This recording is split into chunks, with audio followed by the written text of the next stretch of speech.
Good morning, everybody, and welcome to Raise Your Vision 2012. This session is the Philanthropy and Market Leaders track, and it addresses engaging ministry from a marketplace leader's viewpoint. Our presenters this morning are Dwayne Leverett and Paul Alexander. You know, we hear it all the time. Why doesn't he call me back? You've made the presentation, shared your vision, and your donor prospect just doesn't follow up. There seems to be a disconnect concerning ministry, philanthropy, and the marketplace. In this session, we gather a group of philanthropists and marketplace leaders together to discuss the ministry approach and how to improve the engagement. Our host today is Mike Stickler, President and CEO of the Vision Group Limited. Good morning, Mike. How are you this fine, bright day here in Reno, Nevada? Well, good morning, Art. I'm doing great. Just having a great time with day 3, watching folks getting signed in and registered. And it's a beautiful day. The snow stopped here in Reno, so we're kind of happy about that. For those of you that don't know Art Ritter, he is our moderator today. Art is a friend of mine. We go back several years. I find it interesting, 26 years in the Air Force, as ultimately becoming a lieutenant colonel. We got to know each other primarily in Las Vegas as we were doing work down there with nonprofits and community groups throughout Las Vegas back in 2007, and we became fast friends. I find Art an expert on church and how church works. In fact, he is the moderator for the Presbyterian Church here in Nevada, but he's also an expert on nonprofit ministries, and so he brings a lot to the table. So when you get a chance, as I asked yesterday, make sure you chat in. Thank you to Art, and just tell him how great a job he's been doing. See if you agree with me. Just in a way of housekeeping, I want to remind each of us, especially if you're new to the Raise Your Vision Forum, you have a opportunity to chat in or send your questions in to us. You can also ask questions over audio. Now, when you do that, all you have to do is press the little raise your hand button there on your screen. I see it, or Kim sees it. You know, when that hand goes up, listen, because I'll call on you, and when I call on you, I'll unclick your microphone so that you can speak. Now, prerequisite to this, and some have been kind of struggling with this part, is you have to have a microphone on your computer or plugged into your computer. We just can't hear you without it. So that's a key piece to asking questions.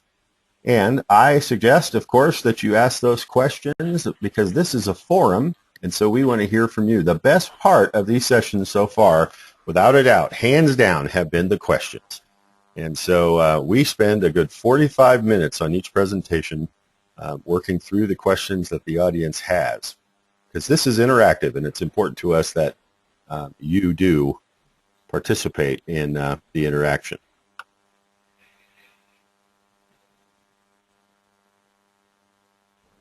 Well, thanks, Mike. Let's begin with a word of prayer. Father, as we consider the calling you give us, bring us to a response that honors and glorifies you in all that we do. Amen. Our first presenter today is the Reverend Dwayne Leverett. Dwayne Leverett is a turnaround consultant and a church development specialist. He spent 18 years with financial experience, which includes management of a $330 million trade finance portfolio. He's held senior executive positions, done international contract negotiations, team building, and organizational strategic planning and alignment. He and his wife have started several ministries, as well as planted a church that is still in existence today. Reverend Leverett has sat on and participated in leadership on numerous municipal and nonprofit boards. He has been on TV shows, interviewed in national periodicals and magazines, and spoken to hundreds of audiences. He has an associate's degree in practical theology, a bachelor's degree in business administration, and currently is a candidate for both a Master's of Art in Christian Leadership and Master of Business Administration and Global Management. Currently, Reverend Leverett is working on establishing charter schools focused on leadership in New Jersey. He also is consulting on several startup business and various churches from several denominations for growth and development. Welcome, Dwayne. It's a pleasure to have you here today to address getting the organization's house in order that will make sense to the philanthropist or the marketplace leader. Audience members, please chat your questions in as they occur to you during Dwayne's presentation, because we're going to listen to Dwayne's presentation and then Paul Alexander's, which immediately follows it, and then we'll turn to the questions. Okay, Dwayne, you're on. Thank you. Thank you very much. Welcome, everyone. We're excited to have you here this, well, depending where you are this morning, this afternoon, this early afternoon. One of the things that I want to establish, and I would be remiss as an ordained minister, when we first start talking about any type of moving forward with a type of strategy or plan that is going to touch a community, that is going to grow a church, that is going to do any of these secondary things, the first and foremost part is that we get God's strategy on these things. As we look at God's strategy, and I focus, and if you haven't seen it on YouTube or anything, Dave Wilkerson has a very strong video regarding anguish. And one of the first things that he's talking about in this is that we have God's plan and God's strategy. Nehemiah, when he first hears of what's going on, that Jerusalem is in ruin, he goes out and he begins to pray. He begins to fast. He begins mourning and weeping and developing the heart of God for the situation. And in that, God gives him the strategy that is different. And that's what we're looking at. When we start talking about these types of strategies, or we start talking about organizations and how an organization is going to go, when we start moving out forward to receive that, we need to have God's strategy. That's the first and foremost thing we're going to see is God's strategy. When we have God's strategy, we have something different. There are good strategies out there. And when I say that, there's problems all across the world and all across the solutions that have come out. And there are what I call good solutions. And these solutions might be opportunistic. These solutions will provide an answer for the time. But these solutions always seem to have a long-term ramification. And in the aspect of a man's solution might seem good at the time, as we're told in Proverbs, it might seem good at the time, but when we look at the ultimate result, it didn't work out. When we go in fasting and prayer and understand we get God's strategy, and that's the foundation of where we need to start, having a solution that's God's solution. When we have God's solution, we bring glory to the Lord. We bring glory to God, and His name is raised above all else. It's fantastic that we have churches, we have parachurch organizations, have everything on the line, but our fundamental point is to glorify God. There are needs, there are physical things, and we're reaching out as His hands and His feet to touch the world, but we're to glorify God. And when we do that, we receive favor to go forward and do what God wants, and honor. And that's what when I talk about honor, that's the main thing that we look at, that we see in marketplace. They want honor. The first thing when we talk about honor is the credibility of the organization, and how will the organization be able to complete their strategy? Will they be able to do the work? Will they simply be able to do it? Is it feasible? Does their solution address the issue? And the reason I bring this up, beginning of January, I was sitting in I'm on a committee for one of the executive person in charge of funding in the county. And he has a committee of several people there. And they have several different issues going on. And if last year they had, and I'll just use a general number, they had $100,000 to distribute between 5 or 6 organizations to get something done, whether it's Meals on Wheels, whether it's getting bus passes for people to get to work, however they want to distribute it.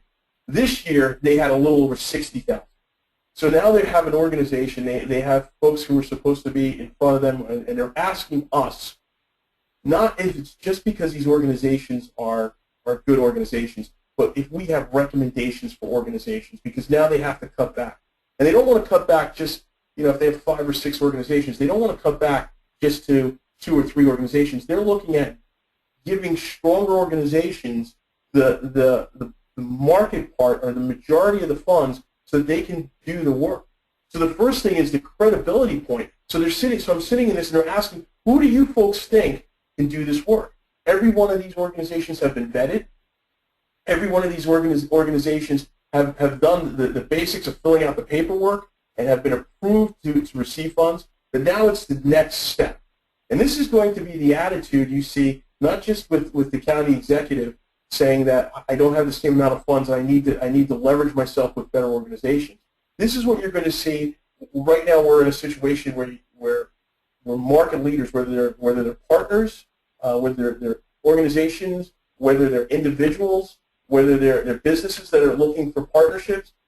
They don't know the circumstances, the taxations that's going to happen in the next year, we're in a very transitional time, and it's very uncertain.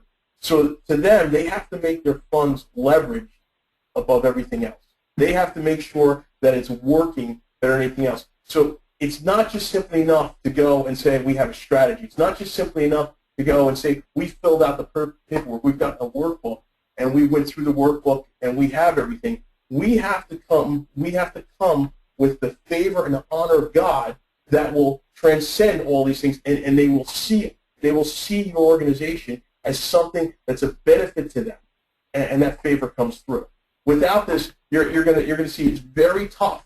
Everybody knows what's going on. Our government is holding back funds.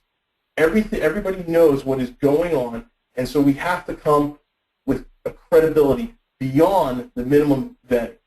We have to be trustworthy. It's not just that we come with a strategy that works, but we have to be the people, or we have to come and present ourselves as we are able to do it. The team, the work, the organization that you have is able to do what you're looking to do.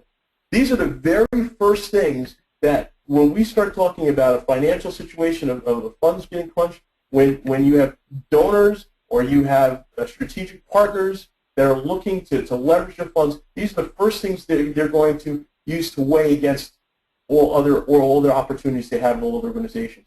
Does the organization have a plan that'll work? Is it feasible? Does it address the issue? And are they somebody that I can work with and I can be trustworthy with? This is just a very simple understanding, and I'm hoping that it's coming across clear and strong enough. Let's take a look at credibility. Let's look at what that is. The other way. Organizational structure. I'm just looking at the notes. Okay. One of the things, when we look at credibility, we look at the organizational structure. And we must be articulate in explaining this. I'm going to go back to the meeting I was in at the county exec's office in January. We had several groups come, and this is the purpose of the question. And the question was asked, well, what is your mission and what is your vision? And we had 2 organizations that were sitting there looking for funding from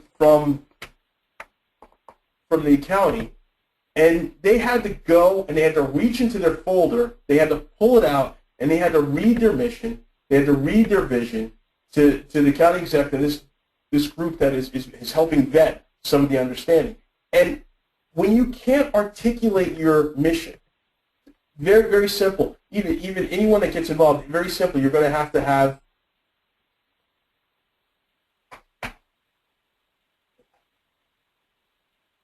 Hello? I just went dead. We hear you, Dwayne. You're good to go. Okay, everything went dead on my side. I'm sorry.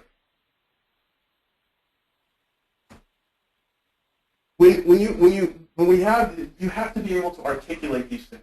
You have to be able to explain what it is. It has to come from your heart. This goes back to getting the vision. When you sit there, it can't be such a strong understanding. Your purpose for being, your place has to be the 30-second commercial. Your vision has to be something that everyone in your organization understands and can articulate and can explain how they are part of that. These are what they're looking for. When you talk to a marketplace individual, they're looking for an organization that has a purpose, and it goes all the way through to the organization. They're not looking for someone who filled out a workbook several months ago and now has to take this information and use it. This is one of the main things. A vision is something, and I'm going to give you some quick definitions. A mission doesn't have to be anything spectacular, but it's a purpose for being. When you look at some of the missions on some of the international pharmaceutical companies, it's very simple. It's not a very strong mission. Their mission statement is to reduce the effect of disease in someone worldwide. It's to provide a better structure of life, of living, and reduce disease. And sometimes we have these mission statements that are so long and so intense that we lose the purpose of our plan and what we're looking to do. Our vision is just a picture of what you're looking to do. If you're working with homeless, if you have a homeless situation and your vision is simply to raise up homeless, to provide an opportunity for them to get back into their life, you have to be able to articulate that picture and how you're going to do it. If you have principles, now some of these called values, but because I get so involved in international finance, value is something completely different, whether we're doing net present or we're doing future value.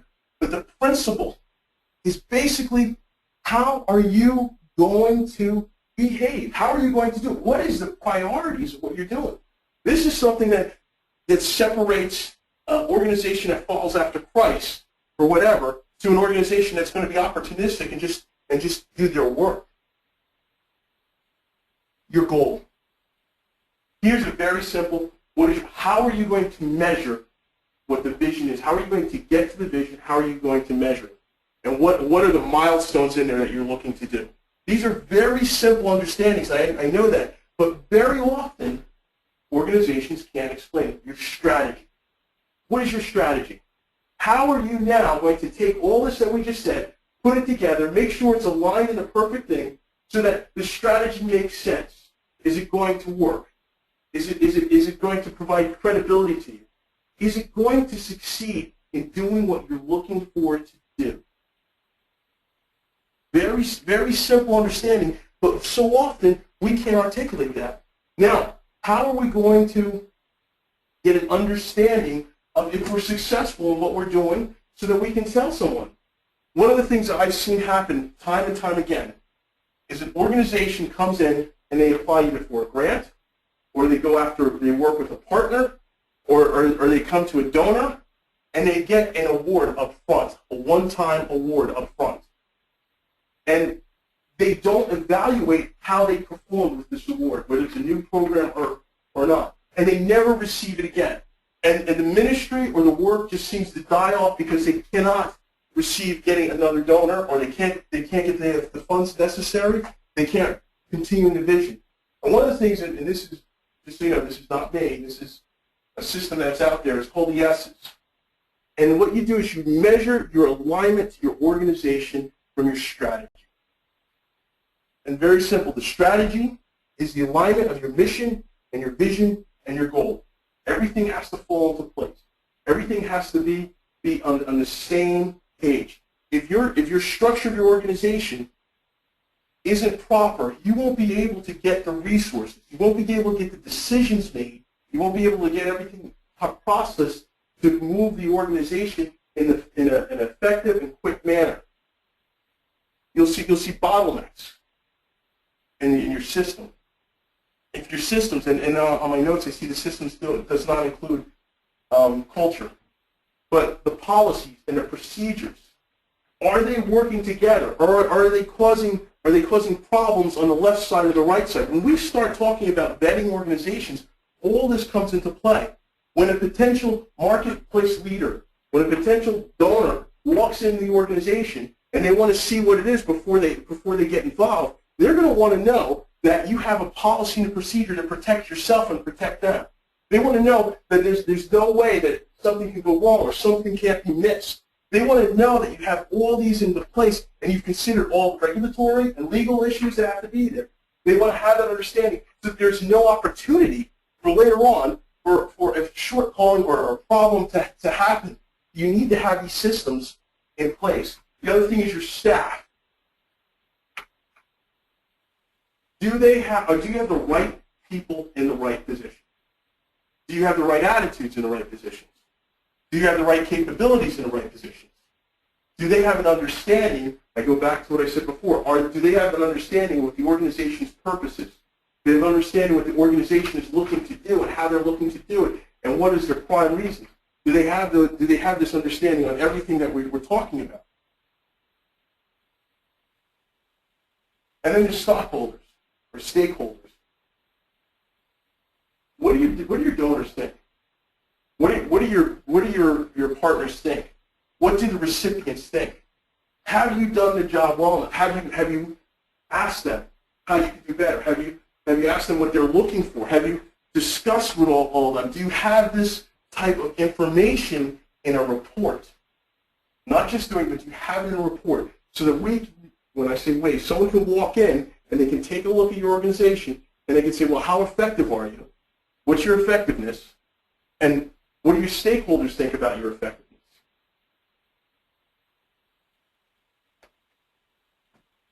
This is the very beginning, before you can contact them, before you can go back to them, because a lot of times what will happen, if they walk through your organization, they've come and they've heard your presentation, and they've seen everything that you have, and it's not up to par, then you will not, you don't have the very fundamental foundation for them to call you back. Trustworthy. Your team. When you start looking at a team, and this is more going towards team building, the first thing, especially when we talk in a Christian organization, is character. The people that you need have to have the character. And I will clarify that too. Some people, the character is after their transformation, after they've dedicated themselves to Christ. If there's you have someone that had a life issue before they met Christ and you can see the transformation in their life, I would be looking at the character after, not before, and how they fit with your team. I realize these two are more important in some cases than skill level. Because if your team, if you have somebody that brings factions or dysfunction or causes problems or brings, it just irritates and causes a whole attitude of falling backwards or distrust or dislike, you do more damage to your team than if you have somebody who comes in and they have an understanding and their skill set is slightly behind. That chemistry, that work, that coordination in the Holy Spirit to move forward has to come first.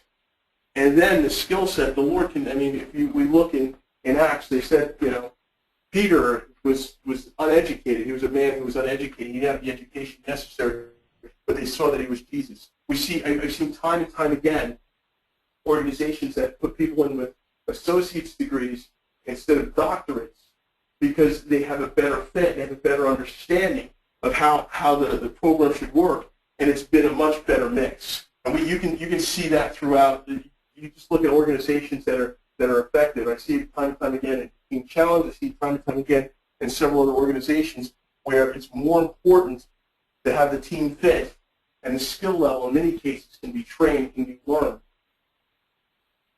Leaders. Now this is one of the most important things. And again, realize I was a pastor. I planted a church with my wife. I have that understanding. Leader, you're the one that's really drumming up the organization. You're the one that's presenting the vision. Whether you're the executive leader or whether you're a manager, you can constantly present the vision, the direction. If I know, let me put it this way, if I know this is the answer from God, and I know that the Lord has his hand upon us, and I know that he's going to give us favor and honor, and I know that he's going to make a provision, he's going to make a way to do this, I'm going to continue to tell you what it is. I'm going to continue to permeate that through the organization. And then the managers and everyone underneath has to have an understanding of how they fit into that, what they're doing, and what the purpose is for doing that. They have to be able to articulate their vision. The leaders have to be able to motivate. Most of the time we're talking in these organizations, we're talking volunteers. And you have to be able to motivate to get folks up and running to move forward. You've got to be able to establish relationships outside of the organization. You have to have relationships with your stakeholders. You have to have relationships with your donors. You have to have relationships with all these people that are quality, enduring relationships, not just a one-time thing, but you need to have strong, enduring relationships. And you need to continue to develop yourself. If you have a donor or an organization and someone comes in and they sit there and they say, how have you developed yourself? What have you done? How have you increased yourself? How do you make yourself better? And with technology, we can always be learning something new or something different. It's an ongoing investment in self. And then out of all that, I need to always be, as a leader, raising people up underneath me. I need to train myself out of a job. There's always opportunities. There's always someone below me. I need to be investing and developing folks underneath me so that they can come up and I can build. They can take my position. Because for the organization to have an ongoing future perspective, it has to continue to move. I just want to close. I hope I covered what you're looking for. And obviously, we're open to questions. But I just want to close. Realize this environment, financial environment that we're in. Realize that the decisions that are going to be made to latch on with partners, the decisions that are going to be made by donors to give the funds, the decisions that are going to be made by municipalities and governments to issue funds for purposes are now much more difficult, much more constrained than they were before. And with the cutbacks, I was recently talking to, I work with the regional CPA firm, and they were saying that they're doing taxes right now. And in the past, the U.S. government, they were able to do a tax return and give an example or give a date when you would expect your funds, when you would expect your check, when you expect it. Now the U.S. government has cut it back because they don't know when. So they're telling when the date your return will be processed. That doesn't give you a date of check. It doesn't give you a date when you expect funds. But it's a big difference than what it was when it once was. And that's showing the attitude of the funds that are available. We need to be smart about it. We need to set ourselves apart. We need to show that we have the credibility. We need to have credibility and trustworthiness that we see. Abraham was considered trustworthy. And we see it in the New Testament with Peter and all those that raised up. It's a different situation. It's a different world than it was 2 years ago, a year ago, and 3 years ago. Getting the marketplace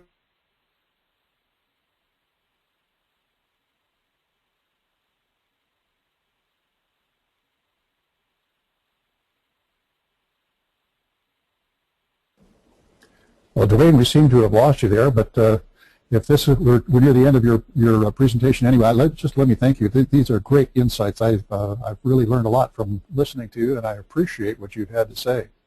Our second presenter this morning is Paul Alexander. Paul is the chairman and CEO of Alexander Group Incorporated. His business is bicultural and multinational, with corporate offices in Missouri, Mexico City, Mexico, and satellite offices throughout the United States.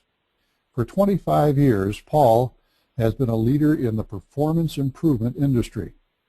He is considered an expert in cost reduction, customer engagement, employee engagement, behavioral change, tactical marketing, customer satisfaction, sales, and loyalty, as these all apply to businesses and industry of every discipline.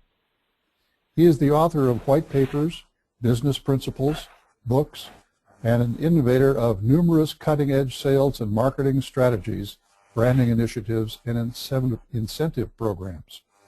Paul is a native Missourian, bilingual in English and Spanish, educated in business, engineering, and behavioral science, an instrument-rated pilot. I guess you'd have to be to work with a group spread out like that. A lifelong motorcyclist, mechanic, woodworker, outdoorsman, and inventor. Welcome, Paul. You have a complimentary presentation to Dwayne's invaluable advice for articulating the organization and its attractiveness for funding to potential funders, which we eagerly await. But again, audience members, please chat your questions in as they occur to you during Paul's presentation. We'll listen to this second presentation, and then we'll turn to your questions. Okay, Paul, it's time for your half of the show from the Show Me State. Good morning, Art. Good morning, everyone. I am very pleased to be here. It's still morning, I suppose. If you're in New York, it's morning everywhere, as long as you're in the United States. So good morning to all. The title of my first slide is "What's in it for me?" And if I were to title this entire session, I think I'd have to call it "What's in it for me?" Because although that question or that representation of an idea sounds selfish, it's truly something that resides within all of us. We want to know what it is that we're going to get out of whatever it is that we're doing. And so if we reach out and touch people and we ask them to support us or to contribute to our cause, and we don't consider that question, then we have truly missed the boat. I can go so far as to say that the people, even though we probably wouldn't want to admit this, the people who line the pews of our churches every Sunday, somewhere in their mind are thinking, what's in it for me? We do what we do for a specific reason, and even though it's Christian, and even though it's in support of our beliefs, in the back of our mind, hiding back there somewhere, is that idea of what's in it for me. So we have to answer that. So that's what I'm going to talk about today.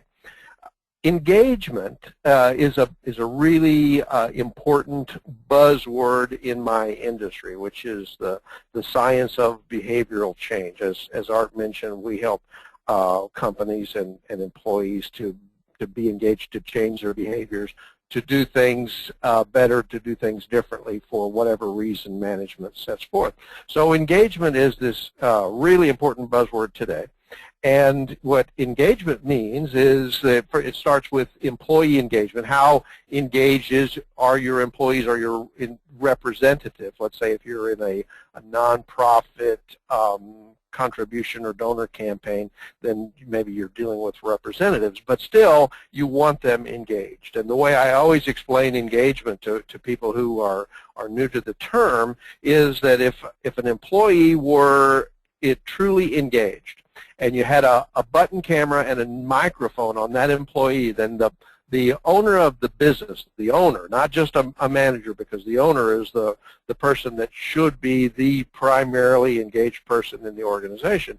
That owner should be able to look at the screen and watch through that camera in that buttonhole camera and listen to the conversations that the employee or the representative have, and those conversations would be exactly as though that owner or that leader were doing it themselves. That's a truly 100% engaged employee. Now, what you want is for those engaged employees then to take that engagement philosophy that they have from your organization, and you want them to project it upon their contacts or potential contributors or potential donors. And so the only way that an employee or a representative can engage their audience is if they are first engaged. So once they have it, then they can project it on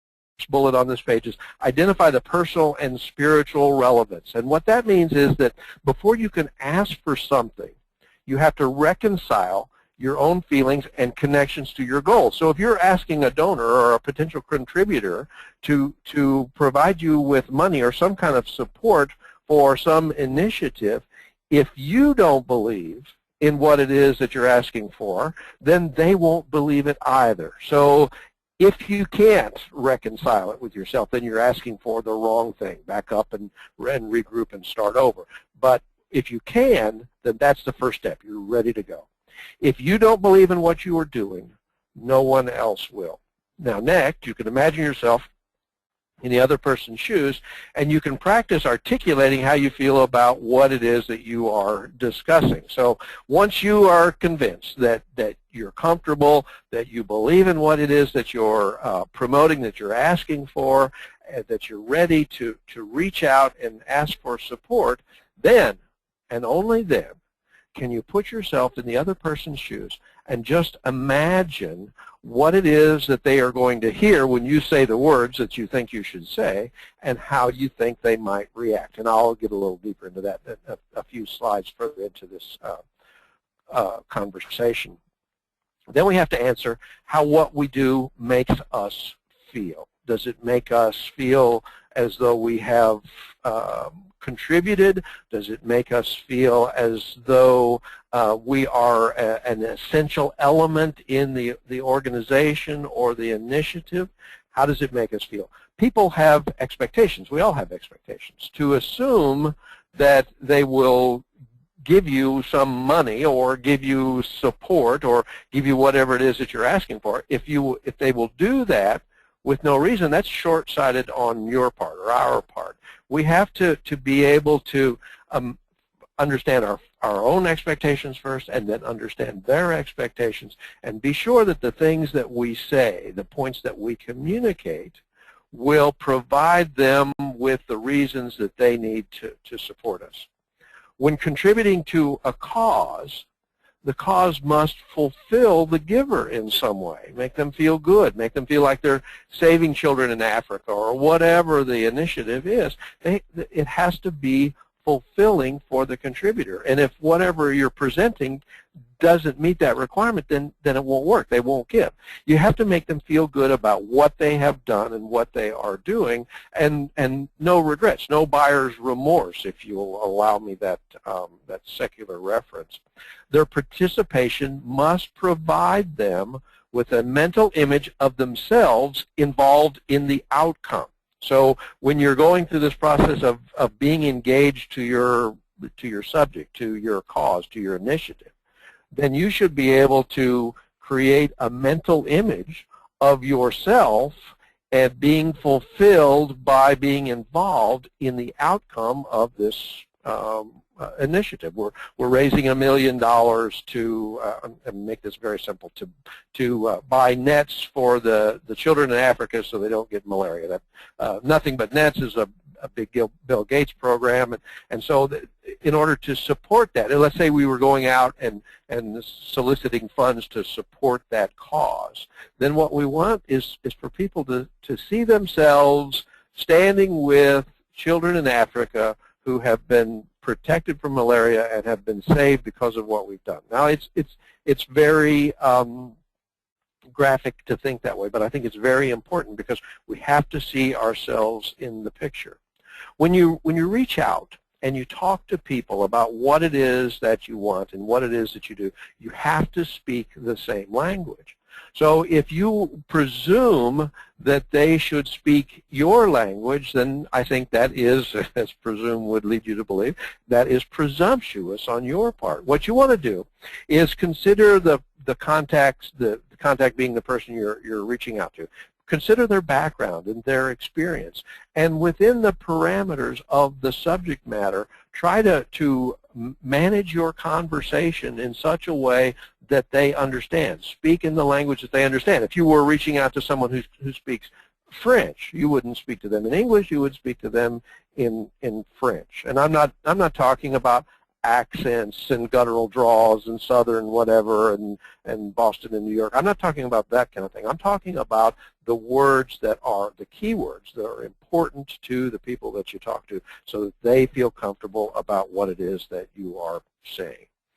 So use words and references that the contact is comfortable with. If you don't know what those are, then listen to what they say and how they say it, and then you will immediately identify with that and be able to give it back to them, and they will feel more comfortable with you because you speak the same language. And finally, we have to find a way to ask without asking. and the best and most effective way to do that is to create an environment wherein the contact or the person that you're reaching out to recognizes the need and the opportunity without being directly asked, please write me a check. You know, if you're talking again about nothing but nets and so much money is needed and this amount of money buys a net and there are so many X number of children who don't have nets currently, pretty soon when you finish filling in all the blanks and drawing the picture for them, the mental picture for them, very soon then they will understand that there is a need, and then they can identify their willingness to contribute to that need and establish what their level of participation would be. Now, how do we reach out and touch them? The next slide that I would like to talk about is what I call the 7-touch system. We have very effectively used this with our clients and in our business, and it makes a lot of sense because statistically, it takes 7 touches. And by touches I mean 7 forms of communication, 7 telephone conversations, 7 email communications, 7 letters, whatever, 7 meetings. It takes 7 touches on average to make a deal.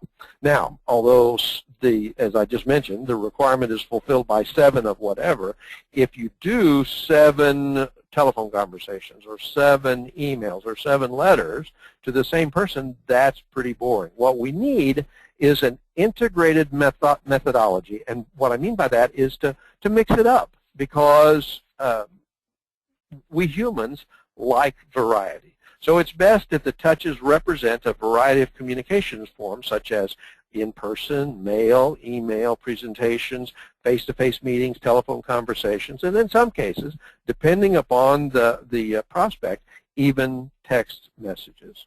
When you do this, regardless of which form of communication you're using, and which one, and you start with whatever best suits your need and best suits your personality and is best suited to what you envision your prospect will want, then you decide how to start, whether you start with a letter or you start with a telephone call or you start with an email or whatever. But regardless of what you do, every single communication has to begin with an opening statement of value.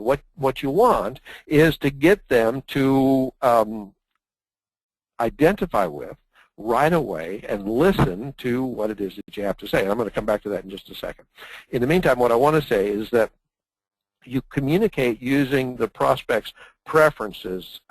You start by looking at an integrated approach, but very soon you see what a prospect likes to communicate. I mean, if you prefer to communicate by email, but your prospect doesn't like email, don't use email. You have to adjust to what it is that they want, to adjust to what it is that they are comfortable with.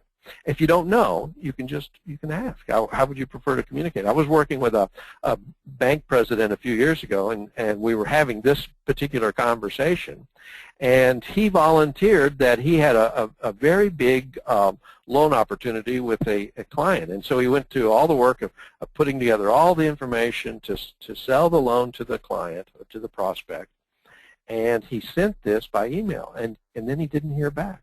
And suddenly he was afraid that he'd made a mistake, that he had offended the guy, or that he hadn't, he didn't make a proposal that fit the prospect's needs. So he called him on the phone. Well, it turns out the prospect doesn't like email, and even though he had an email address, he rarely reads it. So you have to identify how your prospects like to communicate with you and communicate in those terms. When writing notes, and I'm going to go through each one of these, but let's start with when writing notes. Write a note like a good newspaper article should be written. It's like an inverted pyramid. You begin with the most salient information about what it is you're doing. If it were a newspaper article, for example, you would begin with the who, the what, the when, how, why, and if they all apply. Well, basically, you want to take those same guidelines and follow them with every single communications that you make, because you have to first get the prospect's attention. And a lot of times that is called a hook. So you you have to make it relevant. So it doesn't matter when you're writing notes or whatever it is you're doing. You begin with the hook or the most relevant information. When leaving messages, and what I mean by this is voicemail, obviously, when you call, be prepared for the voicemail to kick in, because almost everyone has it. And follow the same pattern of importance that you did in your written communications. Be short, be concise, and when you leave your name and your number, repeat those two things twice so there's no confusion, because there's nothing worse than calling a guy's cell phone, for example, or a person's cell phone, and having the little blip in the communication right when you said the 3, and now all of a sudden they don't have a 10 number telephone number for you. What they have is a 9, and they can't call you back. So you want to make sure and repeat all those things twice. But be prepared for voicemail, and say what you want. Don't be vague. Be concise. If you're looking for something, let them know, because people respect that, and they will be more likely to call you back if they understand exactly why it is you're calling than if you're oblique about the whole thing. When having conversations, follow the same pattern. Follow this in inverted pyramid. Start with the most important stuff. Start with your hook. If you initiated the call, ask if it's a good time the minute that they pick up the phone. Follow that same pattern as I mentioned. If you have an appointment to call, call on time. If it's 10 o'clock, call at 10 o'clock. Have a goal in mind, what it is that you want to come out of that conversation. Do you want to end up with a next meeting? Do you want to end up with a follow-up conversation? Or is it time? Do you want to try to close the deal and get a check? So whatever it is that you want, have that goal in mind when you begin the conversation, and lead to that. Be sure that you lead to whatever it is that you want. When face-to-face, use the same concept as always as the telephone conversation or the meeting, the inverted pyramid. Open with a statement of value, and in a few more minutes we'll go further into meeting preparation, so I'll come back to that. Now I'd like to move on to my next slide, which is relationship account deposits. Around my office, we call these RADs, or if it's on just a regular business type initiative, we call it RAD marketing. It's no different than making a monetary deposit in a bank account, because if you put money in, then you have a balance, and you take money out, then you debit that money against your balance, and your balance lowers. So the only way that you can ask a prospect for something is to build points with them. And if you'll allow me these big invisible points, that you build points with them by reaching out and touching them and making deposits to your relationship account. And then if you, when it comes time to ask for something, then they respond favorably to that. My favorite example of this is that the two neighbors live next door to each other, and they never speak. Bill is one neighbor and Joe is the other. They never speak. They never help each other. Bill's struggling to get a box out of his trunk. Joe doesn't help him. Bill's having problem with his trellis, and Joe doesn't help him. And finally one day Joe goes over and says, "Hey Bill, my lawnmower's broken down. Can I borrow yours?" And Bill says no. Well, it's because he doesn't have any reason to help him, because he's never been helped. And so if you don't build an account, if you don't, with relationships, if you don't build deposits into an account, then you can't ask for something in the end. So the way you do this with prospective donors or contributors is by sharing valuable information of interest to those people. And let's say that, back to the example of nets in Africa, maybe you forward a newspaper article and to give them some insight into what you're doing, so that suddenly you're being affirmed by a third party, this newspaper or a television link or a YouTube link or whatever it is. You're being affirmed by that third party representation of the idea, and you're also giving them something that will be of value and of interest to them. When you do so, always include a short explanation of value. Don't just send someone a YouTube link and not add a note to it. when you send a YouTube link, for example, send a YouTube link, a short note, Dear Mr. Marshall, I saw this YouTube video about nothing but nets, and I thought you would find it of interest. Notice that they said that we have only been able to accomplish 10% coverage in Africa. And so give them some short explanation of value. Very important, because otherwise they won't take the time to read what you sent or to watch the video or anything. When you do that, when you make that short representation of value, do not ask for anything. Because if you ask for something, then it's like you're trying to sell something. You're being pushy. You have to develop a natural cadence in these relationship account deposit communications. Don't, for example, say, okay, every Monday I'm going to make some kind of relationship account deposit to these 12 people. Don't do that. Develop a natural cadence, and the way you develop a natural cadence is when you see something or you come across some information or some data or whatever it is, if you see something that you consider to be relative to some, all, part, whatever of your prospects, then in that moment share that information. So that creates a natural cadence. You send it as you find it. You can watch for the signs. You identify through all these communications that your prospects will begin to respond to you. And when that happens, then you are able to identify their arrival upon the axis of realization of need and how they fit into that. They begin to, if you remember from the first slide, I talked about it being able to have a mental image of themselves in that situation. Well, they begin to see themselves helping you to accomplish your goals, regardless of what those are. You have to watch for the signs. When you identify their arrival upon that axis of realization, then you have made the deposits and you can actually ask them for something and get it. Use caution when you do these things, when you make these deposits in relationship accounts. Pushy makes both parties uncomfortable, so don't make yourself uncomfortable and don't make your prospects uncomfortable. Only pertinent information to the prospect has value, and not all information is pertinent to all your prospects, so you have to ferret all that out. And be non-threatening. Pushy and non-threatening, very, very similar concepts. My next slide is before your meeting. So let's say that you've been making relationship account deposits, or you lucked out, you started the 7-touch process, and your first contact, you got someone's attention, and they've agreed to meet with you.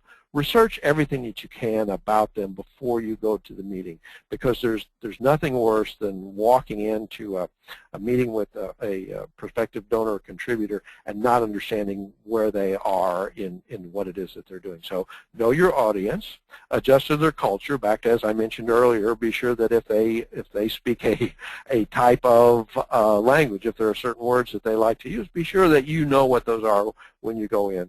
Envision their questions. I can't make enough of a deal about this.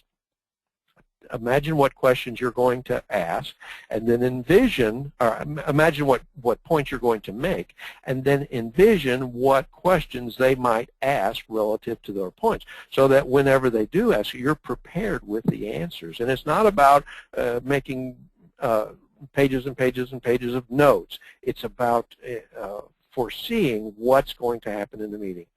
Formulate those answers to your envisioned questions, and then if you make commitments during those meetings or during a telephone conversation or whatever, always follow through.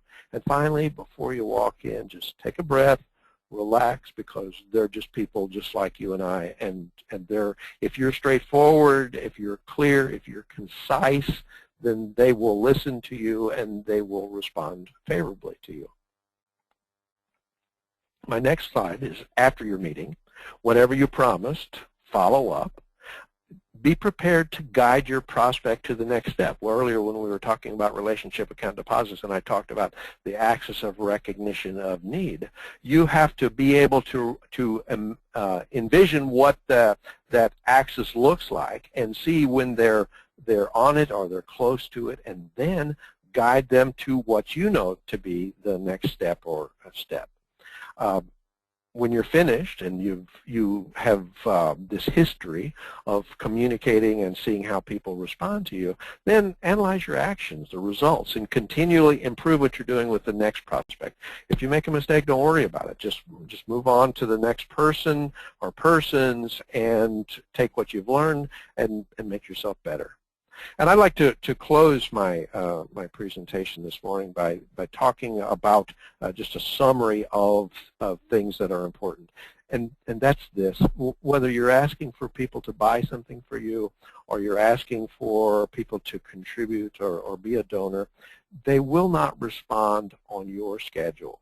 They do so on theirs. And so by being there, following the 7-touch process, building relationship account deposits, when your schedule becomes their schedule, then they will agree. Then they will write a check for you. If you put pressure on your prospects, they'll close the doors. They'll stop taking your phone calls. They'll stop responding to your emails. But if you're open and clear and provide them with valuable information, as we've discussed, then they will be open to you. Be consistent. If you begin making relationship account deposits, then continue making relationship account deposits until you reach your goal, you have success with that prospect, or you know for sure that that prospect is off your list. But once the door is open, consistently walk through it. There's nothing worse than an open door that with no follow-through. And finally, fulfill your promises. You know, as good Christians, we like to believe that our word is good, that our word is our bond, and whether you directly make promises in specific terms or you infer promises, people hear those things, people feel those things as promises. And so be aware of what it is that you're saying. Be aware of the kind of messages that you're sending with your posture, with your, as they say, minimal indicators, how you sit in your chair, whether you cross your arms, all those things that I'm sure you all have heard before. Be aware of how you are communicating verbally and non-verbally, and whenever you're communicating some kind of a promise, fulfill your promise. Art?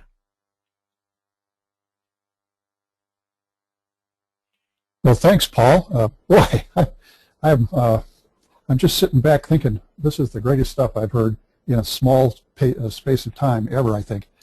Thank you very much. These are really wonderful suggestions for developing the kinds of relationships that really are necessary for true partnership between funders and service agency, service delivery providers. That's great stuff. Well, these are the presentations, audience. I hope that you've been writing down your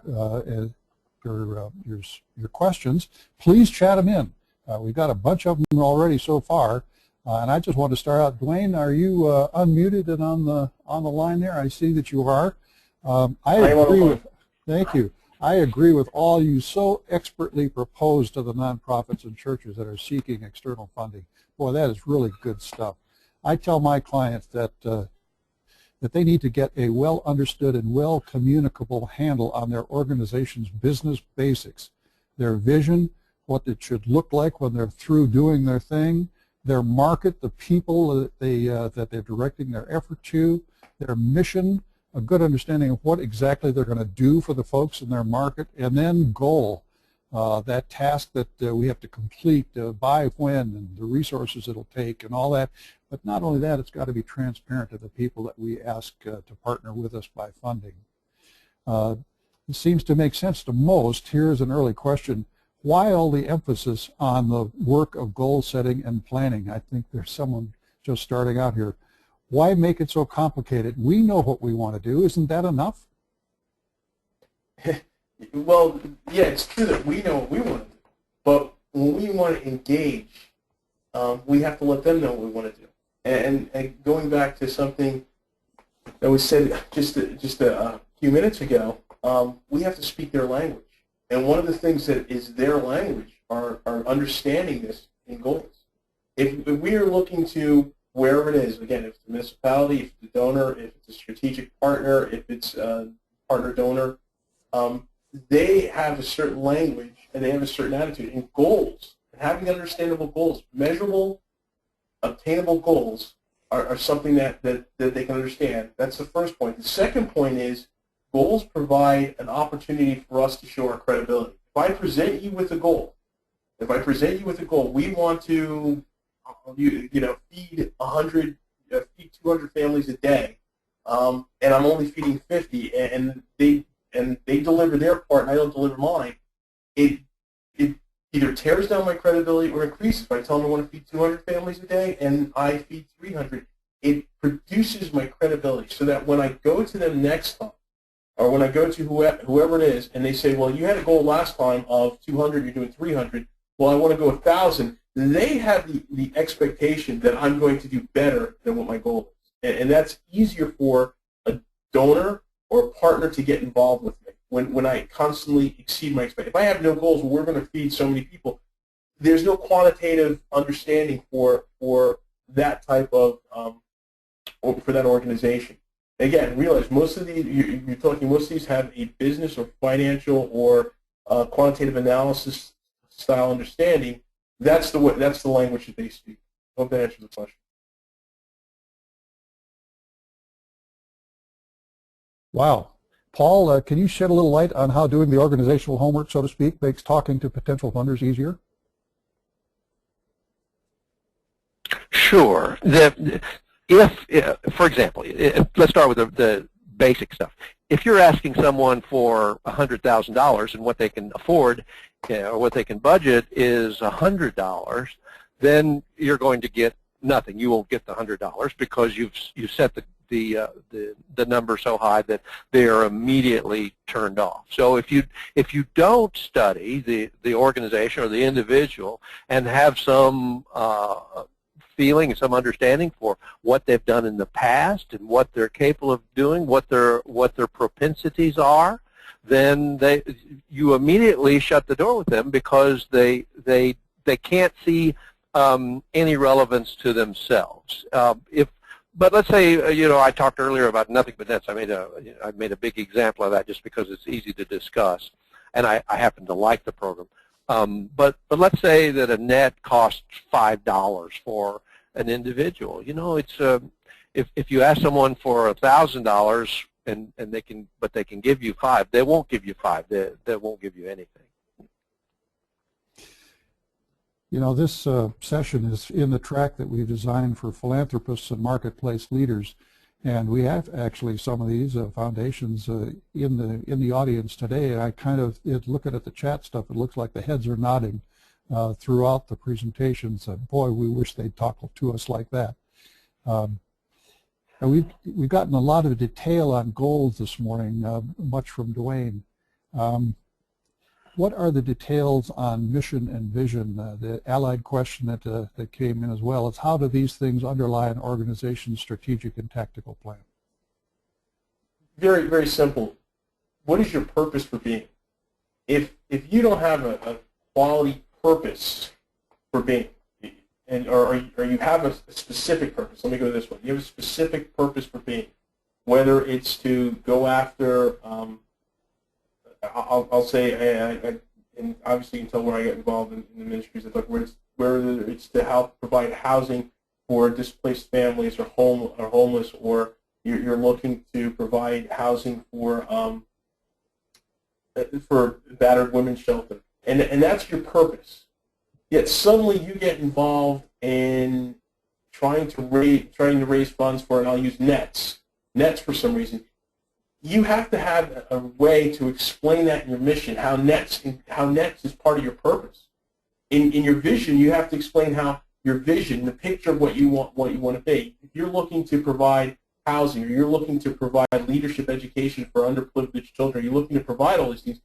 Your picture is, we see right now you have so many students that are not graduating or not going to college, and we want to increase that number. Our vision is that we see 1/3 of these kids go to school.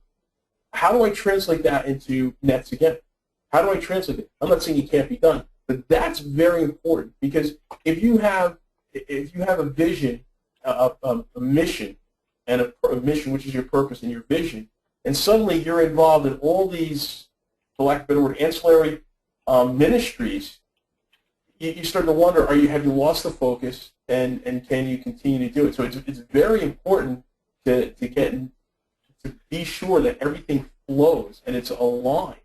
The other thing too is if your vision is one thing and your strategy is something else, and then you start seeing processes and you start seeing bottlenecks and you start seeing that you're not as effective as you want to, you have to take a look to say, was my strategy, was my plan, was my purpose? Have all those things falling into alignment?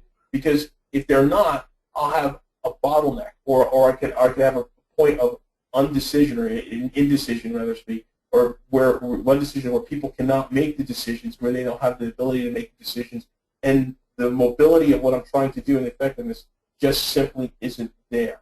So it's very important to start from the very beginning. What's the reason for this organization, and what is this organization? What do they want to see when all is said and done in the future? What does that look like, and how am I going to get there? If I have a purpose for one, and it looks like something different, and I have a strategy that doesn't line up with that, it's just not. It just doesn't flow. It's not going to work. I'm going to have a tough time articulating that to anyone who's going to be interested in getting involved. Because sometimes it's very specific, or sometimes it could be very, very tight. Going back to knowing who you're dealing with. There's some organizations that only deal within a certain county. There's some, and I've seen this before, where a request for funds was sent to a state organization, but the proposal they're looking for was specific to the county. It's a great idea, but they need it much wider than that. So you have to have the purpose and a plan and everything line up so that they know what it is. That's why it's so important to have a great mission statement. Wow, great. This next one seems to come from an agency that has several different programs. Here it is. Can vision and goals be done by just the program folks for their program, or is it more complicated than that? You know, that triggers another thought in me, Paul, in terms of the relationships you were discussing. Should relationships be developed by the program folks for their programs, or should the organization get involved, the development officer be involved in developing the relationships? Dwayne, why don't you take it first? Can vision and goals be done by just the program folks for their program, or is it more complicated than that? It can be more complicated. As we start looking at larger organizations and specific ministries, the overall organization may have several different underlying ministries, underlying organizations. When we look at some of the parachurch organizations, they have a great deal of group. To answer the question, everything should fall underneath the overall, and I'll use the umbrella organization's purpose, their mission, and their vision. Everything should fall under to that. If you start having separate things, you have completely separate organizations. Within that, you might have a separate, and I'll say organization or several other organizations that are more specific for their purpose, more specific to their vision, but it falls underneath. And so it should be anyone who is in leadership, anyone who is directing that should have the input into that. Because very simple, you need buy-in. These are the people who are going to go out, who are going to do it, who are going to do it. If I believe in it and I have buy-in to it, I've bought into that this is something that's going to work, this is a plan, this is a solution, then then those are the people I want to really get involved in it and have an understanding. So to answer your question, yes, but if it's a smaller organization and have a bunch of different little visions and a bunch of different little mission statements and visions and directions, it is going to be more of causing factions and problems, because now you're competing for the same resources to accomplish a completely different goal within a small organization. So it's something that's very important, but you have to understand how the resources are going to be applied and how you're going to get to it. And so if everything starts separating itself in too small of and there's not enough of a pie to go around, then you have a problem. Paul, can you enlarge on that kind of from a relational point of view?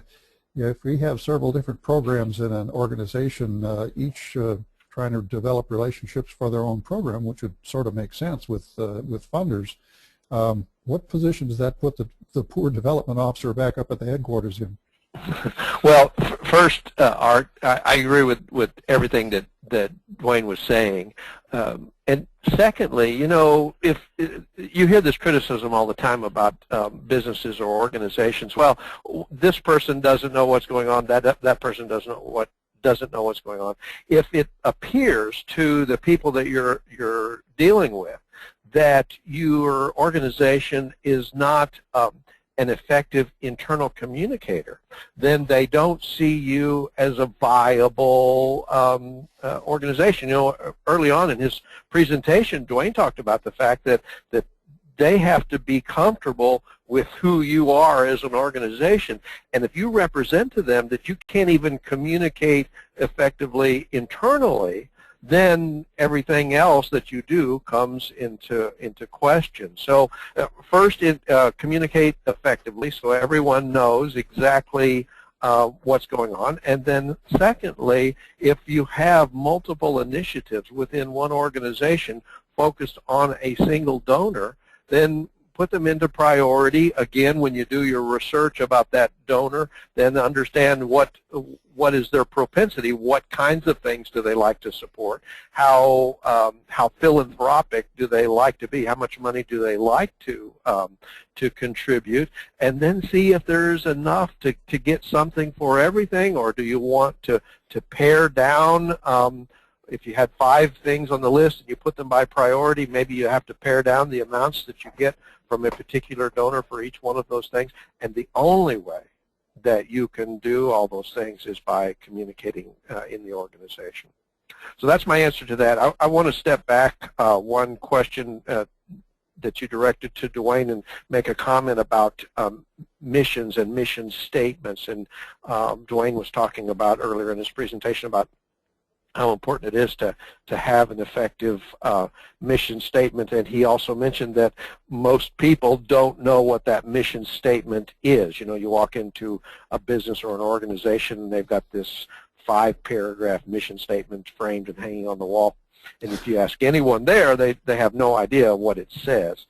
I believe very strongly that the best way to effectively do this is to take a mission statement that truly represents your organization and your goals and objectives. Make sure it's a good mission statement, and then boil it down into a 3-word mantra. And then everybody can know what that mantra is, and everyone can be comfortable with that and articulate what that is to prospects. I suppose you could even tweet it. Oh, sure. And for example, in my company, our mantra is value, innovation, and quality, VIQ. So we put VIQ on a lot of our communications, and both internal and external. And what it means is we deliver more in value than we charge in price. We always want to be the most forward-thinking, the most innovative, and we will always do everything possible to deliver the highest possible quality.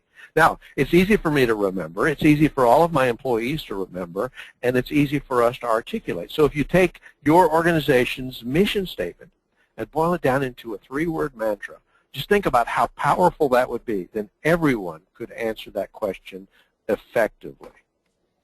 Wow. Well, here's another good question. I feel God's strategy for our ministry, and it leads us in what we do. But how can we express that strategy to others so they will understand it in concrete terms? Is that for me? Either one, guys. I want you to both deal with this. I'm just going to touch base on prayer. Prayer is in direction of, I go back to what I said before, favor. When God gives us a strategy, He gives us a plan, it's superior to everything else we see. That doesn't mean it's going to be easy to implement it, but He will bring favor among men. So you will find folks that have like-heartedness. You have find folks that he's adjusted to come to it. But part of it is just continually seeking Him in prayer and letting Him refine it, letting Him bring issues up, and hearing it and seeing it. And that's the number one way. Because I think if we start trying to take what we believe is His strategy and trying to articulate it We have to be very careful that we don't misrepresent it, and we don't speak it wrong, and we don't want to limit. I mean, Ephesians 3:20, more than I think, more than I ask, more immeasurable than I can ever consider, and that's what God wants to do with these strategies. It's I might have my vision might be this vision, but if I'm faithful to what God is doing, I can continue to build my relationship and prayer with Him and put everything before Him. This is going to be much more than we ever expect or ever could hope it to be. And again, it's for His glory and His purpose. Paul?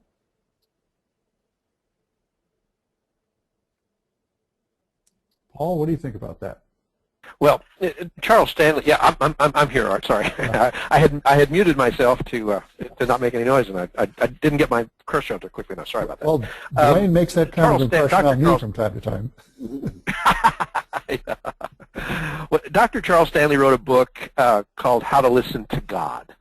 And I think it's an interesting book, and I guess the primary theme is, you see God in signs and how you feel and things around you all the time. And so the real trick is to separate what is truly from God and what is not from God. I think I probably err on the side of thinking God talks to me too much, and I read something from God into almost everything I see: a clear blue sky and a patchy cloud and a clear path through the weather and all sorts of things. I think what we have to do, at least from my perspective, and this is my personal opinion and my personal feeling, is that we have to take what we think we understand from God, from what God wants us to do, the direction that He wants us to take, and we have to feel, as I said in my presentation, we have to feel good about that ourselves. And then once we've done that, once we think we've heard it, once we think we understand it, as Dwayne says, through prayer and through all sorts of ways of communicating with Him, once we feel certain that we have a strong feeling about this, then we have to boil it down into terms that we can communicate to others so that they will understand and relate to that. Mike, do you have a question there? Well, I've got a lot of questions, and mostly from the audience. The first one is, my burden is so big, there's no way it won't sound crazy. How do I articulate something like that to marketplace leaders? And there's dead silence. Come on, guys. My first question is, obviously there's been a burden, and there's been given a plan. The plan is going to be the issue, and the burden is going to be the issue. Because when I come and I present a need or burden or a problem or a cause, the answer can be very difficult to understand. I mean, I'll just put it this way. Look what's going on in our country today, in the United States today with the presidential race. There's a lot of problems, and the answers are going to be are going to have to be very big answers. I'm not giving any political organization or whatever, but answers have to be big answers one way or the other. And that's something that we have to look at too. There's a lot of problems, a lot of issues, and you can never. It comes down to this: you can never outdo God. You can never outdo His purpose. And if it's a big answer, it's going to glorify His name in a big way. If He's given it to you, He's going to bring those people in your path. There's a certain amount of understanding that we do. That the first thing I would do is I would write it down. I would sit down and just write out what the need and the burden is, and then how to fix it, and then how your strategy interacts with that. And that's a very simple presentation. If there's homeless people, we got to provide a way for them home. How are you going to provide a way for them home? If there's hungry people, we got to provide food for them and a place for them to eat. How do you provide a place for it? Whatever your burden is, whatever your Lord's put on your heart. I go back to prayer and fasting, and I would recommend to whoever this is, read Nehemiah 1 and see what he went through and how he prayed, and the favor just came. He went before the king, and he worked there for 20 years. He never had a frown on his face, and the king said, "What's wrong with you?" And when he presented it to the king, he got supplies, he got everything he needed. He worked within the king's time frame so that he could go and he could do that. And that's very possible today. And we don't have kings, but it's very possible today to receive that kind of someone to just say, this has been something on my heart, and go ahead and I'll be with you as partner. Never expect that what God can do is limited. Don't put him in a box. And don't think what he's doing. Just trust him and move forward with it. It may take time, but it may happen again. Super. I've got another question, and Paul's dropped offline. I'm going to bring him back in just a second here. This question comes from a pastor of a pretty good-sized church. He says, I've come to this session with one question. What are the difficulties that marketplace leaders are struggling with, and how can I best minister to them? Go ahead, Dwayne. And, one of the biggest things in telling that's where I fall in a lot, as being an ordained minister, being involved in the market leader, balance. A lot of them, and this is my opinion. There's no research on this. There's nothing in there. This is my opinion in my communication with them. Balance. Most of them want to follow after God, but they don't know how to do it where they are. And what I've been doing is I've been encouraging those around me as a pastor that you're called to be where you are. You're called to do what God has you doing right now. If you're in a place where you can provide finances or you can provide resources for a ministry to go forward, God has called you to be there and placed you there. And it's just as important for that positioning as it is for a pastor of a large church to present the word and present it. But you have to live after God. And that's what I found out, that most of them are looking for balance. And they sometimes they think their business and their church or ministry or Christian life, that there's a conflict in most cases, and they need for someone to say, this is where you're supposed to be. You have those that are looking to say, I got to get out of business, I need to go to ministry, and you have those that say, I'm trying to do good business, but I don't know how that works with ministry. Again, that's my opinion. There's no research on it, but that's what I've experienced. Paul, how would you respond? Well, that's pretty simple for me. I talk to a lot of what I would consider to be marketplace leaders, business owners, top managers, and it's uncertainty.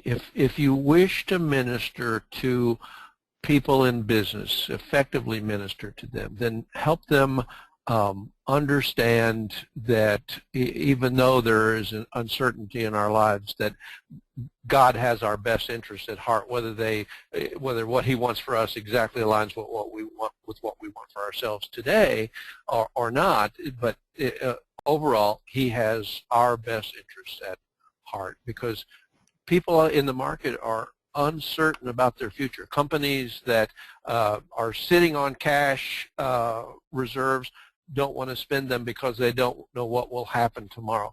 Companies who don't have cash reserves are very uncomfortable because they don't know if they can stay in business for another month or 6 months or a year. So if the ministers out there can minister to business leaders' uncertainty, then I think that would be a wonderful thing.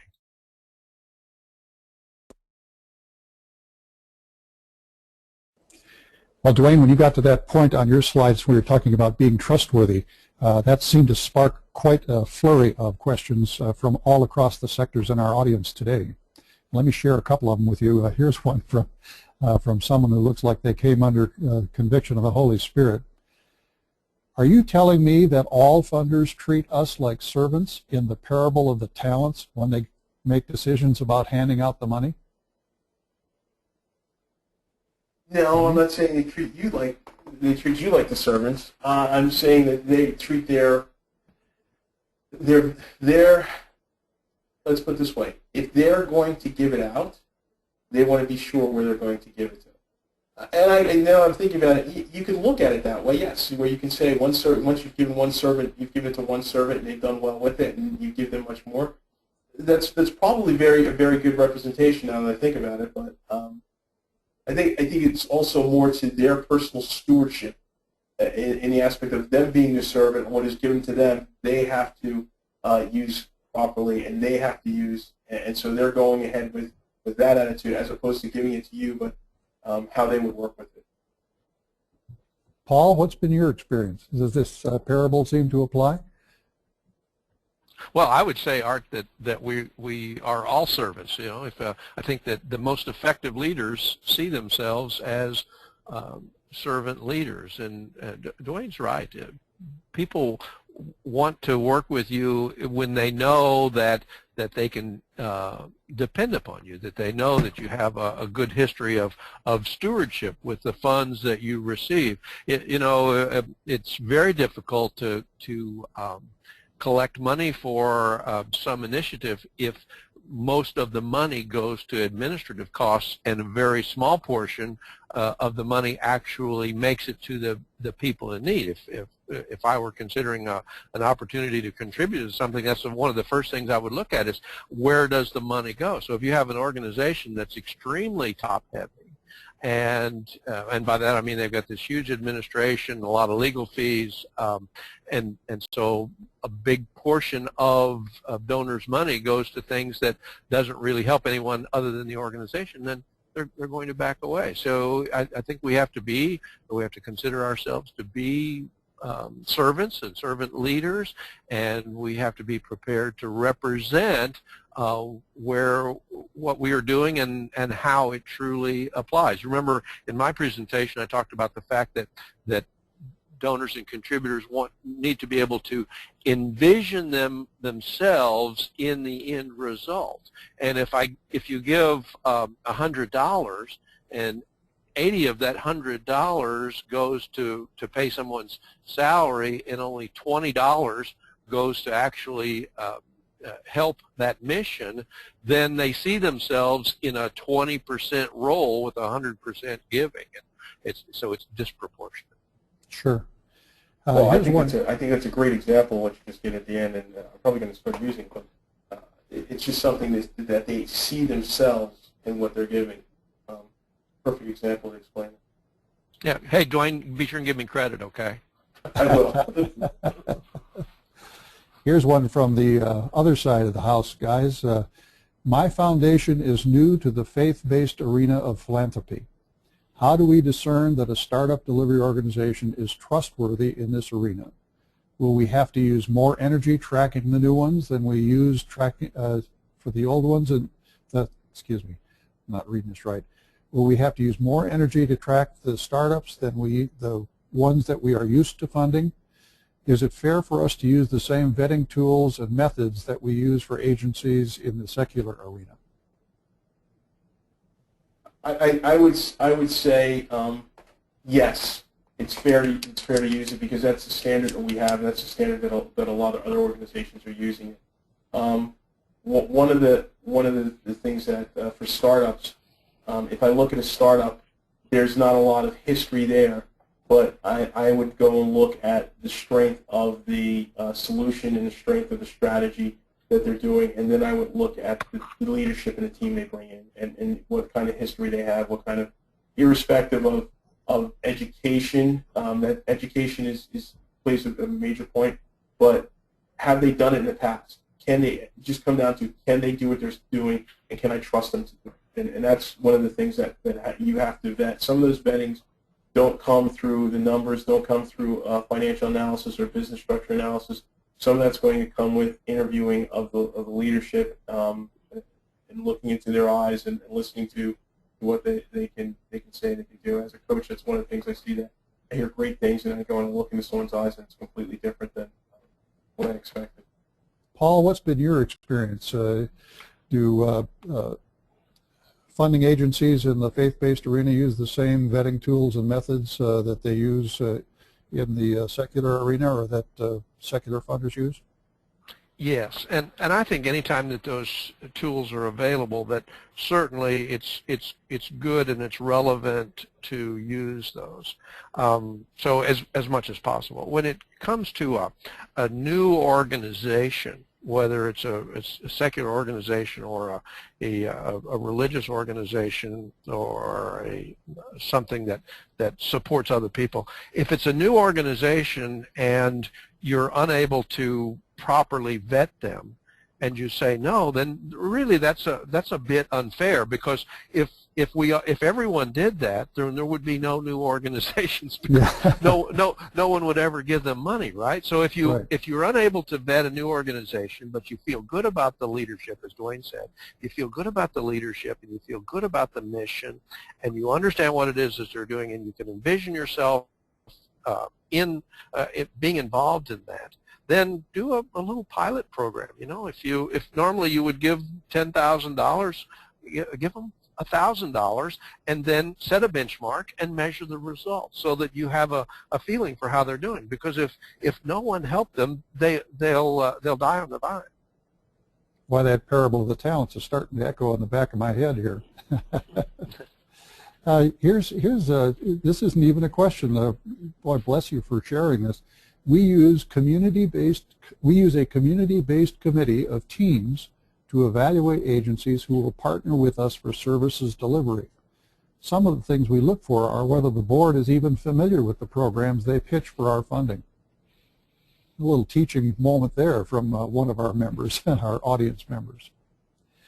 Here's one. I have read over 1,000 funding applications for my foundation. Should we be expected to treat faith-based applicants any differently from secular applicants? Well, I'll let you go first on that one. Oh yeah, thanks, Dwayne. Hey, thanks, Reverend Dwayne. Well, I think it all boils down to what's the end result. If we give preference to faith-based needs, then yeah, that sounds like a great thing. But if they don't fulfill, if they don't deliver, then really it's unfair. So I think maybe there's a balance. I don't know that there is a good answer to this question. I would, if I were making contributions and it was a faith-based organization that helped children in need, and I saw what the need was and I saw what the result was, then I would feel good about that. If it was a secular organization that helped children in need, and not Christians, but still helped children in need, and I could see the same end result, then I'd also feel good about that. So I don't know that it's fair to say secular versus Christian, because the bottom line is who benefits? What's the end result? Thanks. Very helpful. I was going to say, and the reason I wanted to kind of wait is because maybe I have tendency at times to be hard on faith.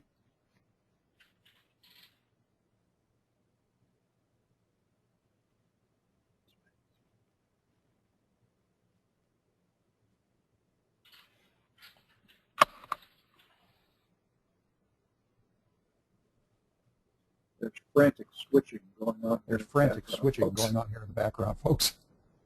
Irrespective, because in those standards, you will see that. Hello. You're okay. You're okay, Dwayne. Keep going. Okay. In those standards, you will see that a faith-based organization, or expect a faith-based organization, to be a little bit higher in their credibility and trustworthiness. But it goes back to one, I would say what your organization is funding for, because there's several different visions on how an organization is funding it, and as you look to donors, certain donors have, just the same way we have mission statements and we have visions, certain donors have purposes and missions for their funds, and some of the funds open up better for faith-based organizations, and some of the funds and some of the missions open up better for secular organizations, and you can have parallel. But my answer would be, because of my expectation that we should be a step above that, yeah, you should look at it this way. But there is no true answer for that. Yeah, I think as a guy who has written millions of dollars in grants, I think I'll make a comment on this, and that is the truth is that the vetting process or the grant proposal process should remain the same for the foundation leader, whether it's a secular group or a Christian group or any other group. There's a couple of positive results if you keep them that way. One, it raises the level of organizational development for the Christian ministry to meet some some expectations. Quite frankly, the money drives that organizational development forward in order to achieve the grant, and that's one upside to it. The other side to it is that you really can't, and this is kind of leaning towards what Paul said, you really can't evaluate a proposal fairly if you have two different sets of rules. And so if you've got one group, the Boys and Girls Club, who is known to operate very proficiently and very well, and a youth organization that's run out of a large church, they're just not going to be able to measure the results equally if they're not competing on a level playing field. So foundation leader, that you need to keep it consistent, but just be open to the language and open to the effort of the Christian ministry so that they can understand what you need. And I think you'll find a great result out of that. Another question I have, this is going back to the opening statement that Art made prior to the session. This individual writes, "This year alone, I have met with several potential funders. Not one of them has called me back. It is really frustrating. What am I doing wrong?" Paul, I'll let you go first. Okay, sure. Well, for me, that seems pretty simple. They don't have any reason to call you back. Just because you call them, what they perceive is that you want something, and you don't have a relationship with them, and so they have absolutely no reason to call you back. If you go back to my presentation where I talked about making relationship account deposits, and my analogy of the two neighbors who didn't help each other, and then one day one wants to borrow a lawnmower, he said no because he had no reason. So if you have people who you truly believe have the potential for helping you, and they don't respond to you, then begin this process of communicating with them and sharing information with them that you think will be relevant, and at some point they will respond to you. But don't be pushy. You know, if it's depending on what their business is or what their organization is, you might find information in the public domain that you see as relevant and of interest to them.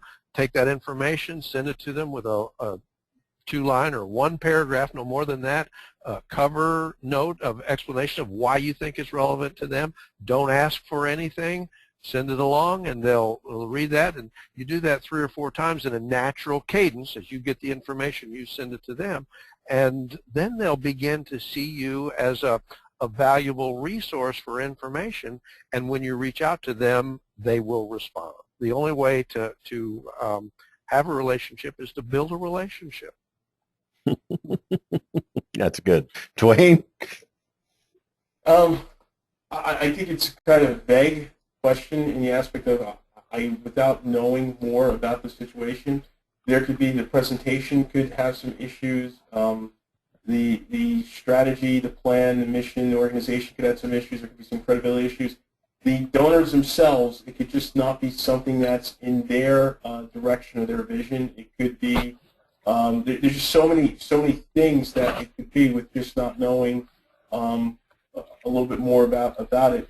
One of the things I will go back to what is said about the relationship. You have to have the relationship, and you have to understand the relationship before you ask. I like the having a relationship with an account. I use bridge analogy.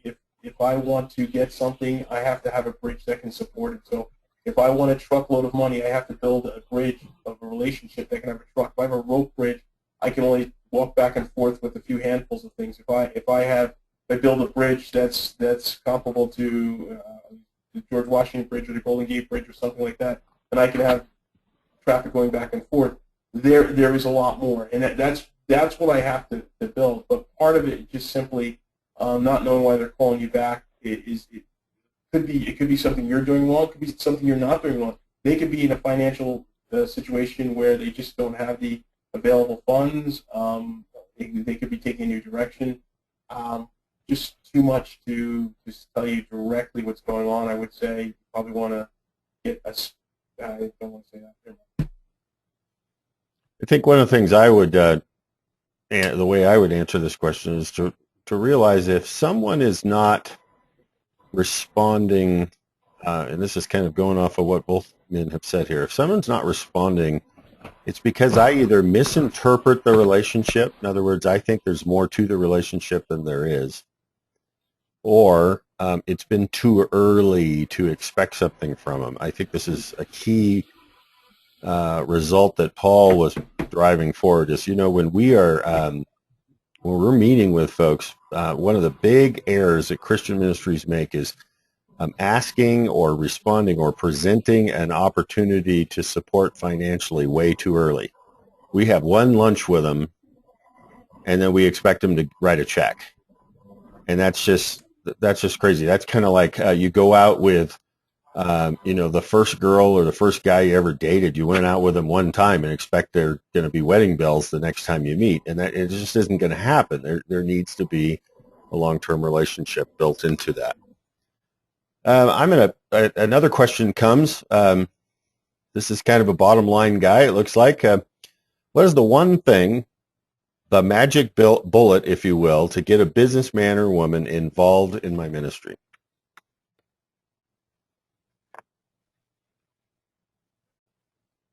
I would ask define the word involved. Are you talking as a donor? Are you talking about them, if you're feeding, I go back to my funeral homes, are they out there dishing out soup?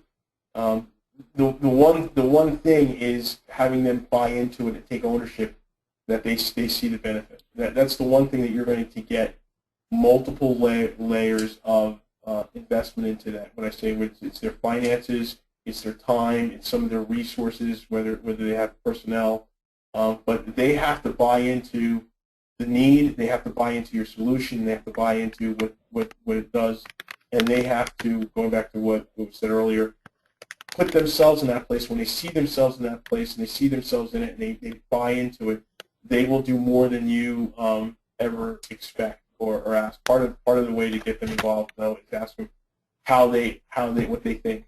Get the right understanding, what they want to do, how they see it, what they see it.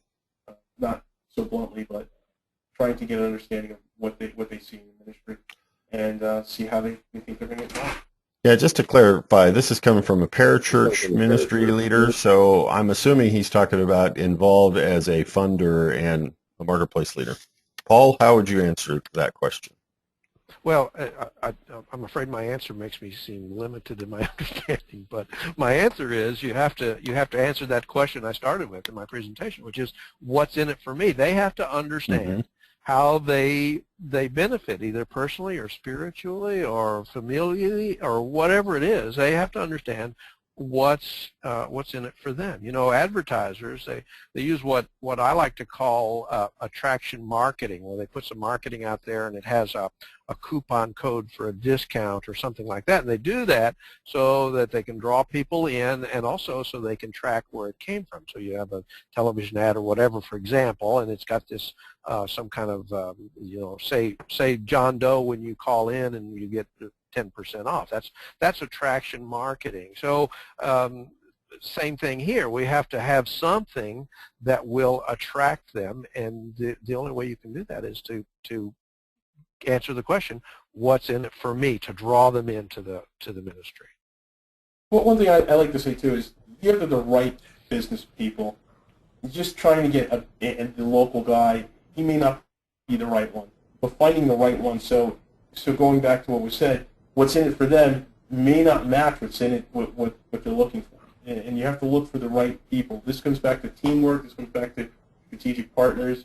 You really have to get the right people involved. Some people may be more focused in nets. Some people may be more focused in feeding. Some people may be more focused at and getting any businessman isn't going to be the best thing for the organization, but getting the right people and getting the like-minded people is the best way. Wow, that's great stuff, guys. This has been an exceedingly important discussion. The presentations are right on the nose. As you can see, they generated a huge amount of interest. What you can't see is that there's twice as many questions that we haven't answered yet,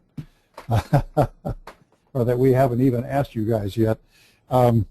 let me reassure the audience, everything you've chatted in, if we haven't answered you either directly in the chat and we haven't answered on the air, we'll try to get an email to you in the next week or two dealing with the concerns you have. They are all very important, and we want to be sure that we deal with them. And now, at the risk of being a little too soundbite or a little too bumper sticker or a little too tweet-sized, Dwayne and Paul, could you tell us what the biggest error a delivery agency could make when going to develop a relationship with a funder? Paul, you get to start. Okay, sure. I think that the biggest mistake you can make is not knowing who they are and what they do and what their culture is and what language they use and what their propensity for past giving has been. If you don't have a clear picture of your target, then you can't address them. And once you have that clear picture, then you have to go about the business of building that ever important relationship. Great. Dwayne, what do you think? I agree with him. It's not being prepared, period. And part of that being prepared is who are you speaking to and what are you talking to them about? Is this something that is even on their radar? Is your organization or is your presentation, is everything in line like it should be? One of the biggest things I do come across are organizations aren't lined up and they don't have the credibility to do what they say they're going to do. And Super. It just puts them out the window. Super stuff. Audience, if you're participating in the session that follows, Strategic Funding Plans, we will start at 10 a.m. Pacific time, which is fewer than 15 minutes away. You'll have to exit this session and log into the next session. It's a separate login. Do it kind of early, in fact, and very quickly. We have to do the same things here and get all those technical details ironed out. And please, nobody forget the forum at the end of the day at 3 o'clock Pacific time. We'll have all of the presenters of the day, and we'll deal with all of the questions that you may have thought of that we didn't get to, but questions that occur to you over lunch, whatever it may be. So again, log in. It's a separate session. Log in for the forum at the end of the day. Dwayne, would you close us in prayer?